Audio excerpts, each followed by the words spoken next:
What is going on, savages? I'm back. I hadn't really gone anywhere, but I just, with the holidays and stuff, I hadn't done a whole lot. But I figured I would go live tonight. There's a couple of things to go over, not a lot.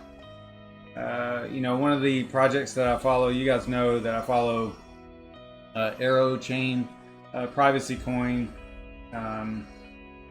Pretty closely. It's kind of new, hasn't been out that long, and I figured that we would go. I've done videos on them a lot. I've done wallet videos, I've done project overview videos and stuff like that, but they've got some new stuff as far as wallets go, and junk like that. We'll talk about it, so let's get into it right after this.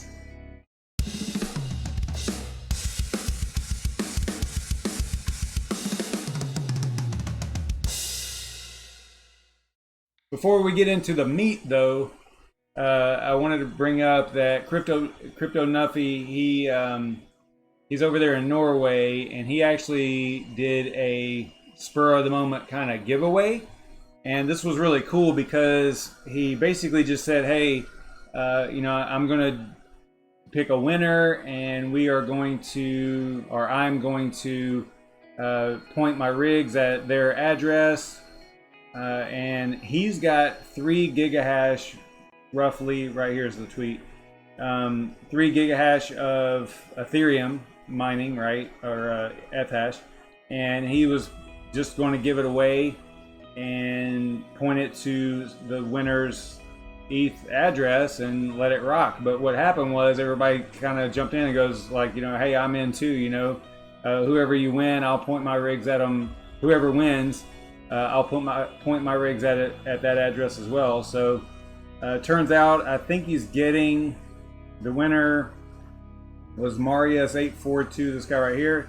I think he's getting, or was getting, over 4.5 gigahash, and I think that he got paid out at I want to say this was over 0.3 hash, or I'm sorry, ETH. So it did pretty well, but there's a lot of people look at all these rigs. Look at CryptoNuffe's pointing all these 250 mega hash rigs. But yeah, like there were Hash Raptor jumped in there, Red Panda jumped in there, Serpent X, Special Forces jumped in there, I jumped in there. I'm not sure who RX4 Gig is here. Maybe that's Porter, James Porter maybe. So yeah, cool stuff. We all pointed our rigs at, and we said we would donate it for 24 hours, right? I was a little late on mine, so I'll probably be the only one left over here because I was having all kinds of problems with my rig. I don't ever mine Ethash at all, ETH at all. So, or it's been a long time since I have, and I don't know, ran into all kind of problems. I finally figured it out. I've got the rig running on actual. I had to bring it up on simple mining just to get it stable, and it's been sitting there ever since. So once I got that up and running, it was all good. So anyway, I thought that was kind of interesting. Really cool of him to do that, and then the community, pulled together and dumped a lot more hash rate on there as well. So pretty cool. Pretty cool stuff going on there. I like that part of the community where we just go, hey, yeah, I'm in, so cool stuff. Just want to bring that up. And congratulations to Marius842139668. I hope that's not like a scammer or anything like that, or that's a weird address there. Let's see. Yeah, I guess it's all right. I'll give them a follow. I don't know. We'll see. But nonetheless, they've got quite a bit of free ETH in their wallet now, so that is kind of cool. Yeah, really cool. What's up, Jarrett? What's up, Red Panda? All right, so as far as Arrow goes, what I kind of want to talk about tonight is they have, if you're not familiar, they are a privacy coin, put simply, truly private digital cash. It's built on Zcash. But they make it to where privacy is the default and you can't turn it off, basically, like you can in other forks of Zcash and Zcash. You know, it's always on privacy, I guess you could say. And as far as like really blow your hair back kind of stuff, probably not a lot, but it is a privacy coin, so I tend to support them. And looks like they are, I want to say that they're right around in here. I know they just came out with a light wallet also, so I haven't really checked that out at all. I probably need to. But yeah, cool stuff. They did recently get added. Well, let's just look at the article real quick here. They got a Medium article about the updates and things that's going on. They talk about in here, you know, this is just their winter update, like a article describing what's going on. You know, they're talking about data privacy is paramount, and it starts with transactional privacy because they kind of give you an overview of why they even exist, right? In early December, they released the official Light wallet. That was cool, although again, I haven't really checked it out. I don't know that much about it. But some important things that have happened is they were integrated into Hashrate mining services, so it's integrated inside of Hashrate OS, which is cool. Makes it easier to mine to them, mine them, and all of that. So that is cool. They also have a test net up and running, and that's important because there's a fork that's coming up that's going to take place on or about January 6, 2020. There's a lot of forks coming up in the beginning part of 2020 in January. You got ETH, you got Arrow, CCX. There's quite a few. So yeah, it says right here you're going to need to be up to date with the Quiver wallet update to 0.1.7 by then. So just keep that in mind. That's kind of what we're going to be actually looking at tonight. So I'm going to try to get that taken care of. And they also recently won a community vote where they got listed on an exchange, which is super cool. We talked about them getting added to or on Luxgate a while back. The community pulled together and donated enough Lux to get them listed for a node, basically, I think is the way it works. And they actually have a little bit of income for the developers and all that stuff, passive income for them. So yeah, cool stuff going on with the project. I'll follow them. I'll continue to follow them and keep you guys updated on what's going on with them. But let's take a look at their wallet. So let me move my drink out of the way here. Their wallet looks like this. It's pretty basic. But one thing I've always pointed out with their wallet is that, hey, what's up, Crypto Clydesdale and Michael Sask? What's going on? So they always have, and I don't think this is just me, although I haven't like dove into their Discord or anything, but the wallet version is always kind of goofy because like I'm on 0.1.6 right now, but it says 0.1.5 here, and then if you go help about, it'll say something totally different here. So a little bit confusing. I wish that they would kind of work that out, or maybe straighten me out if I'm looking at it wrong, you know, if I'm not right in what I'm saying, but it seems like that's the case. So I don't know if maybe it's just something that they overlook whenever they're doing the updates or what. But so you can see right here I've got a fully synced wallet. So we will go ahead and see if we can get this thing updated. So I'm going to close it. And if you go back to their website, they should have, yep, a wallet link right here. So you click that. And the Arrow wallet, the Quiver wallet, is the one that is the desktop GUI, the graphical user interface.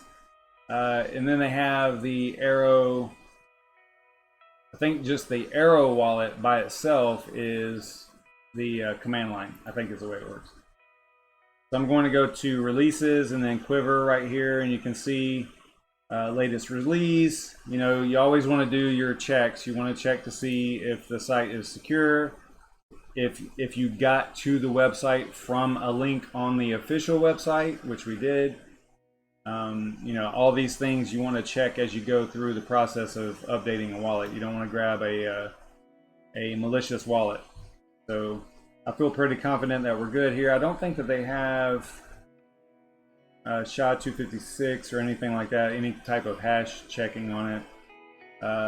Maybe that's something that they need to also add at some point. So I'll go ahead and download Quiver 0.1.7.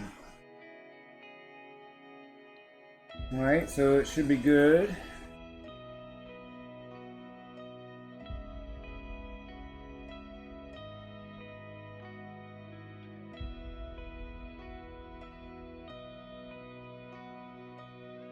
Alright, so here's the wallet. So I'm going to, actually I'm going to open it first because I want to see what it is. Okay, so it's the client, it's the command line interface wallet. So that is an update.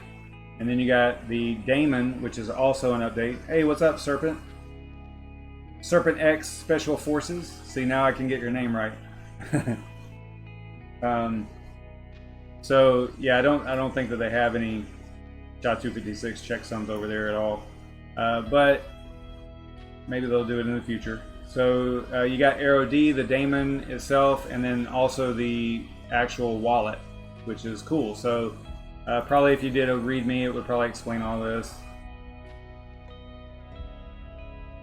All right, so what we'll do is, I think, I'm gonna pull this back over here because I want to double check and make sure that the location is good. Because I think we cleaned this up on the last time that we went through this. I'm pretty sure we cleaned this up. It does look like we did a little bit. Okay, all right, so go back over here.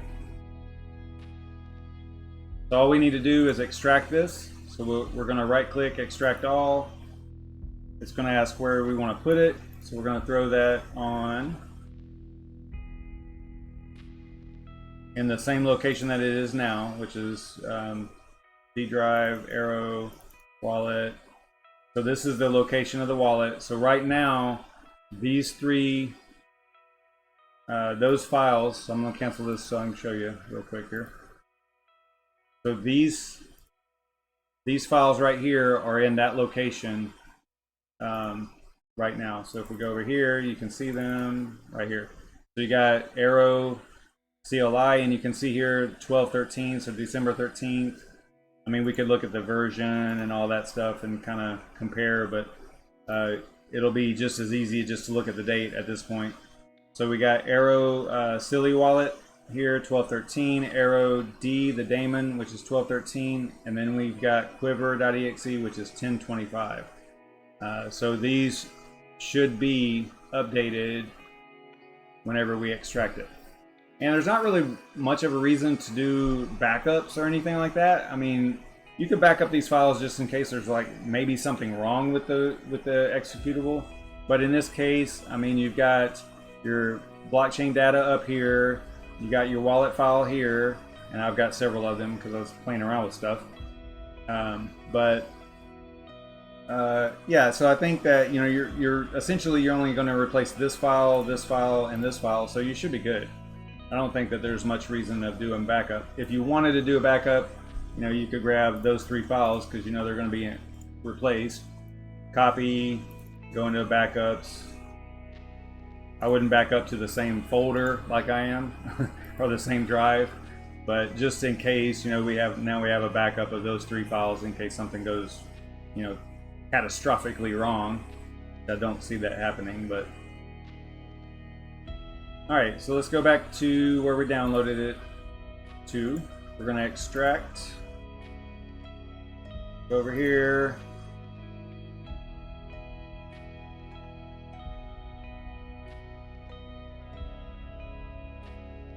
Go the long way. Go through wallet. So this is where the three files were. Select folder. So that's where it's going to extract them to. So whenever I click extract, it's probably going to say, are you sure you want to overwrite these?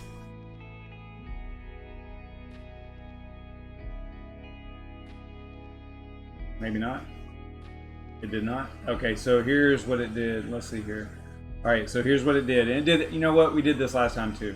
So it created a new folder here, right here.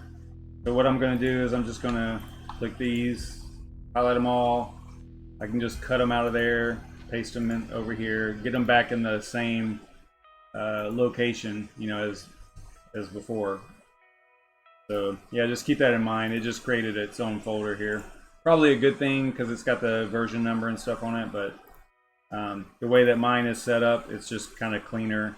To me, it's just cleaner to have it all in one spot, but to each their own. All right, so now I should be able to, well, and you can, just to point out here, you know, you can see that the dates are today, so you can see that they were replaced today. So we should be good. I'm going to execute quiver.exe, and that also allows me to not worry about the shortcut, creating a new shortcut on the desktop and all that. If you put it in the same exact location and the file name is the same, then your shortcut should still work as well. So I'm going to, and then that right there lets you know that it is a new version, right? Because your old version, it didn't ask that, and you had already let it through the firewall and all that stuff. So, and right off the bat, I'm noticing that the version number up here is correct, which is awesome.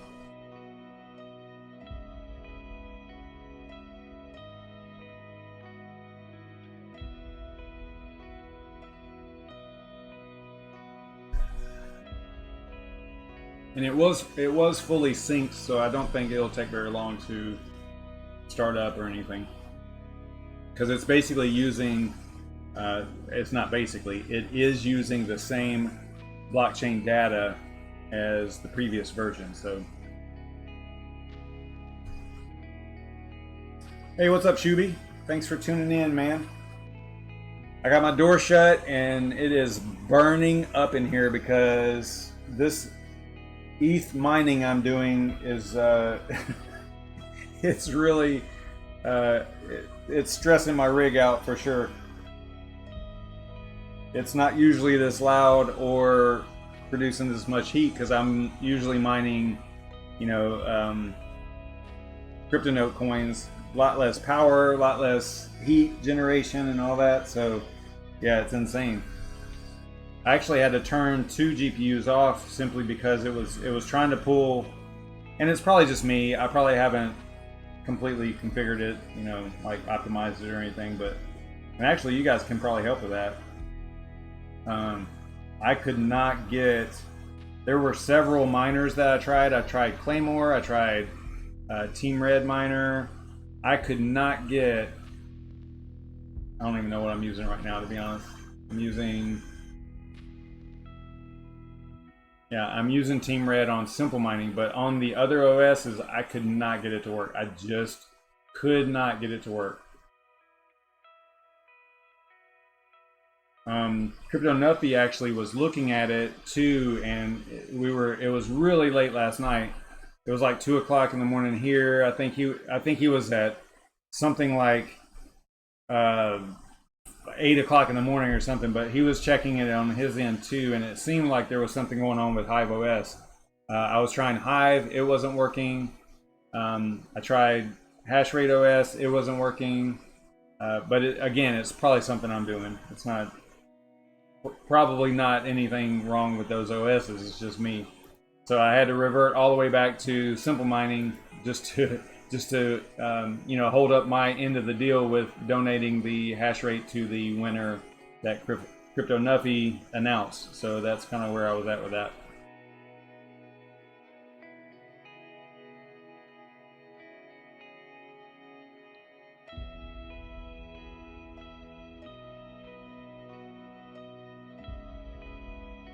Oh my gosh, Shuby totaled a car in Florida? What? That is, that's terrible, man. Sorry to hear that.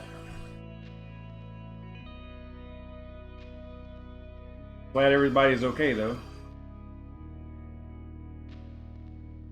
Yeah, CryptoNuffe has like, look at all these rigs. It's hilarious. And they're all like within like 1 mega hash of each other too. I kind of think maybe he might have a little bit of OCD going on or something. He tunes them to get like exactly the same hash rate.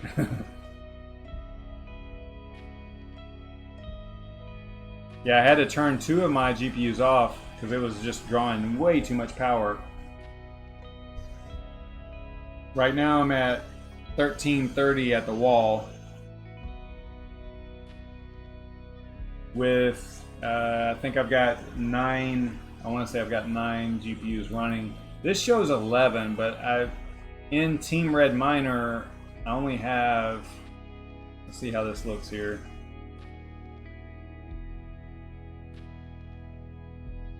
I mean, if I'm looking at this, it looks like they're all working. 0 through, yeah, see right here it's just 0 through 8, which would make sense. Because I have 2 of them off. And I mean, not 2 of them off, but if I go into group config and then I go to the group that I have assigned here, you can see right here that I've got devices listed right here, so it's 0. I don't have 1 because 1 is a 570, 2, 3, 4, and then 5 is a 570 also. So I've got all 9 of the 580s running. So 9 580s. Now this is where it gets a little goofy because on here, if you go to rig list, and if you look at the power, it says that they're all like at 69 watts, 62. This actually lists all of them. So even the ones that are off are pulling they're pulling 36 watts. That sucks.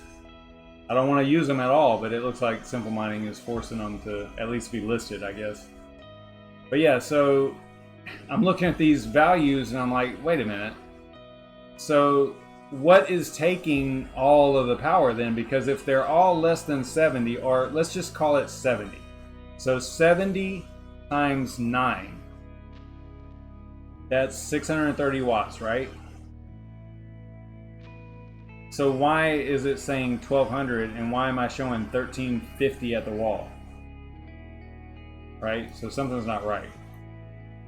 Something's not right at all.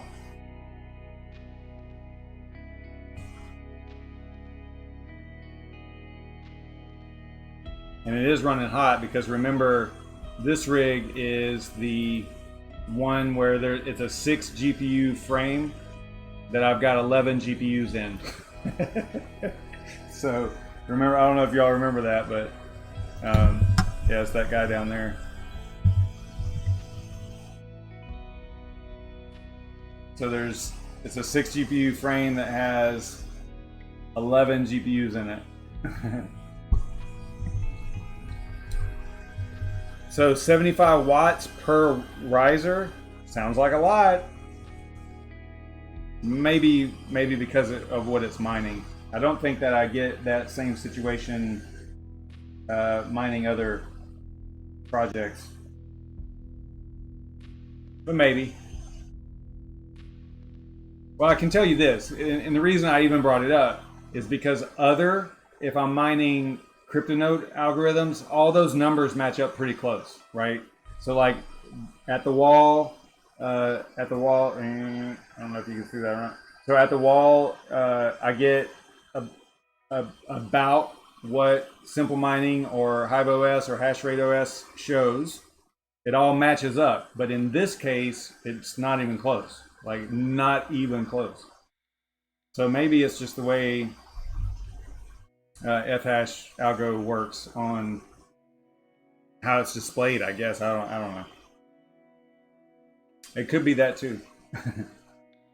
Yeah, I've got I actually have the fans. We switched around the fans. The fans on the back are actually blowing in as well, so it gives a pretty cool little effect here because let's see if I can turn this other camera on here, because yeah, see, it like shows on the wall on the back, so that's kind of cool.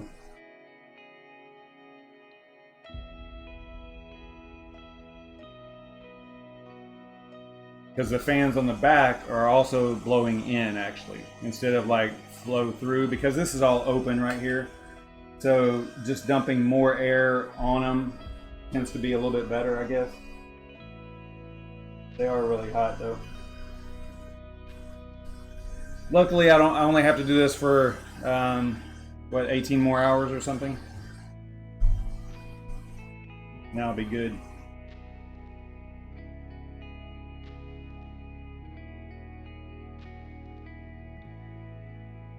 I don't know if you can see how close the GPUs are down there. Let me see if I can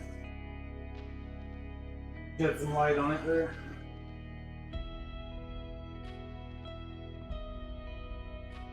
Yeah, so see, they're pretty close down there. 6 GPU frame, but 11 GPUs in it. I did a video on that, so you can check that out as well. You want to see what we were doing there.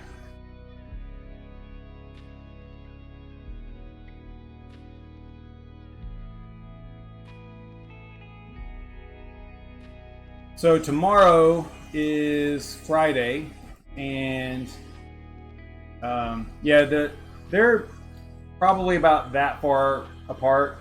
I would say half an inch maybe in between each GPU. So you know, and the GPUs are the fans are on the side. They're not blower cards or anything like that. So yeah, like the heat, the air that they're getting to out of that small little space is already preheated by the next GPU's backplate, because it's a metal backplate on these MSI Armor Mark IIs, right?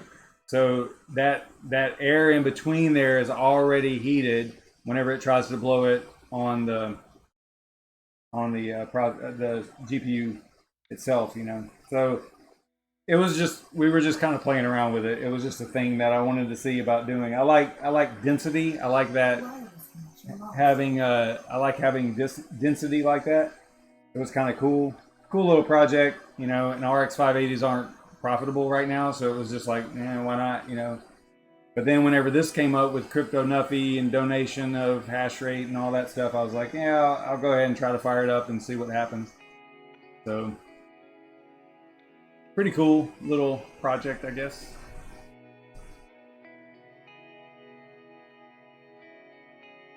So tomorrow is, he might get up to, depending on how long CryptoNuffe keeps his rigs on here, he might get like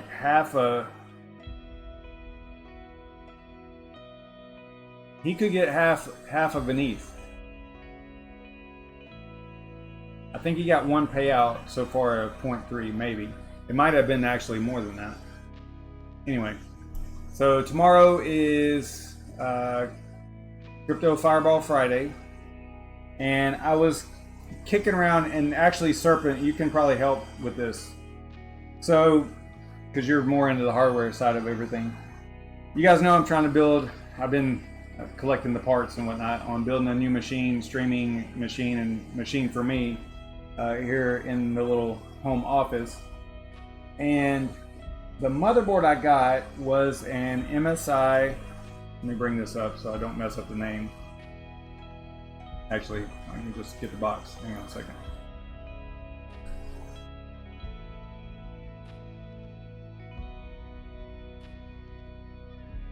So it was an MSI X570 Gaming Edge Wi-Fi, which I don't need the Wi-Fi, but so that's the motherboard I got, and I've got a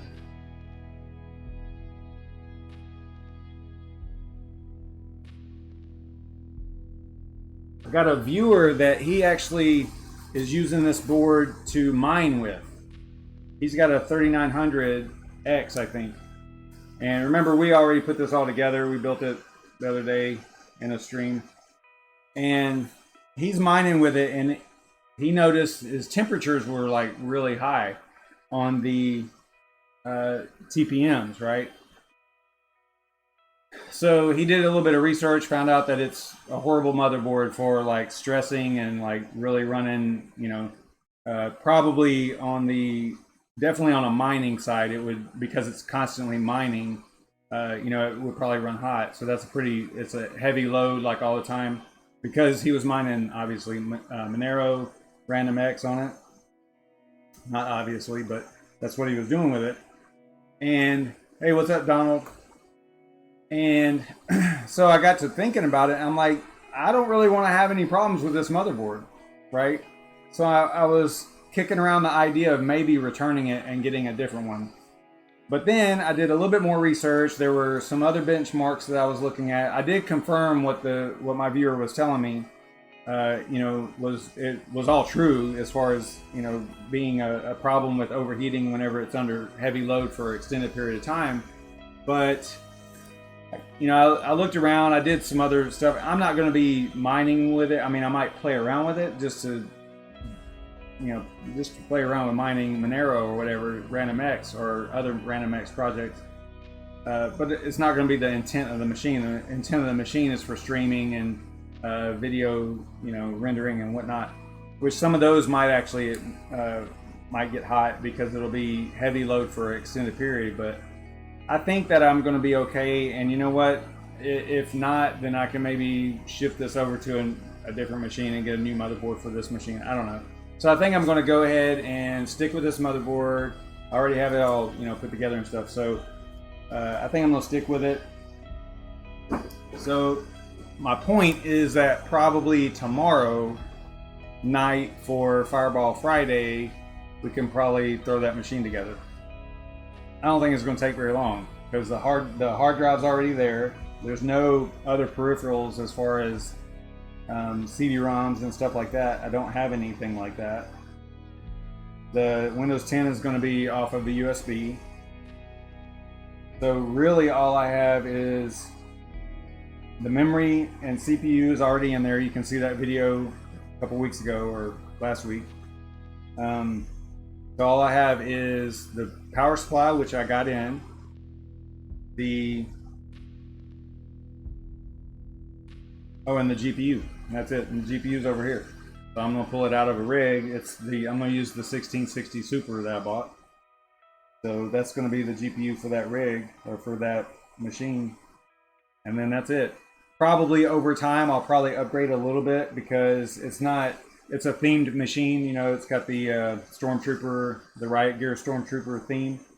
And over time, I'll probably add some components to that feed into that stream or that theme a little bit, like maybe an all-in-one white cooler, you know, a white radiator and the lines, tubes, and the cooler itself, you know, like a white version. Maybe some different fans, because the fans that come in the case, I think they're not even LED or anything. So I get some white LED or configurable LED fans maybe, and light it up. And then one other thing I wanted to do was one of those PCIe extender cables to where it sets the GPU vertical. Yeah, vertical like this. So that, you know, you can see it from the side because it's got that open plexiglass case. But if it's too close to what I heard, and you actually can kind of confirm that with this, is you don't want it to be too close. I think they give 2 or 3 spaces so you can get it pretty far away from the plexiglass, but you don't want your GPU to be up against the plexiglass like that if the fans are on this side, right? Because it's not going to have, there's not going to be enough airflow to keep it cool. Now the 1660 Super, I've been mining with it and it does not get hot like ever. It's got 20% fans non-stop.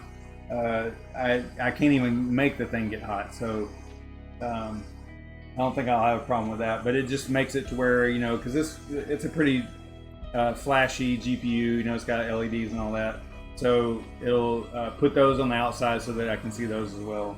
So, you know, it's kind of a theme build, so I wanted to go along those lines and make it look kind of cool. So we'll see. So that's probably what we'll be doing tomorrow, if that sounds good to you.